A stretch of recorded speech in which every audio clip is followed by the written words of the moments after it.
வணக்கம். ஆகாஷ்வாணி புதுச்சேரி செய்திச் சுருக்கம் வாசிப்பவர் ஆதவன்.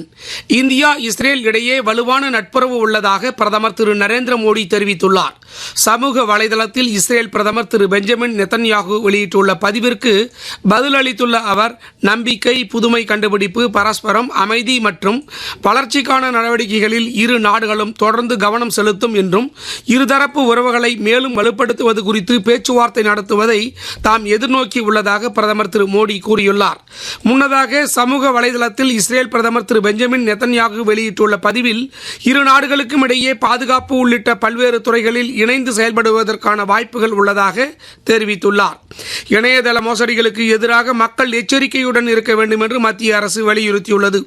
இது தொடர்பாக மத்திய மின்னணுவியல் மற்றும் தகவல் தொழில்நுட்பத்துறை அமைச்சகம் வெளியிட்டுள்ள பதிவில், பண பரிவர்த்தனை குறித்த போலியான தகவல், குறுஞ்செய்திகள் மற்றும் வாட்ஸ்அப் மூலம் பரபரப்பப்பட்டு வருவதாகவும், இது குறித்து மக்கள் விழிப்புடன் இருக்க வேண்டும் என்றும், வாட்ஸ்அப் தரவுகள் மற்றும் கடன் அட்டைகளின் எண்கள் போன்ற விவரங்களை பகிர்ந்து கொள்வதை தவிர்க்க வேண்டும் என்றும் அமைச்சகம் கேட்டுக்கொண்டுள்ளது. மகாராஷ்டிரா மாநில சட்டப்பேரவையின் பட்ஜெட் கூட்டத்தொடர் மும்பையில் இன்று தொடங்கி மார்ச் 25 வரை நடைபெறுகிறது. யுக்ரைன் மீது ட்ரோன்கள், ஏவுகணைகள் மூலம் ரஷ்யா நேற்றிரவு பெரிய அளவிலான தாக்குதலை நடத்தியது. பங்களாதேஷ் நாட்டில் புதிதாக பொறுப்பேற்றுக் கொண்டுள்ள அரசுடன் இணைந்து செயல்பட இந்தியா விரும்புவதாக அந்நாட்டிற்கான இந்திய தூதர் திரு பிரணய் வர்மா தெரிவித்துள்ளார்.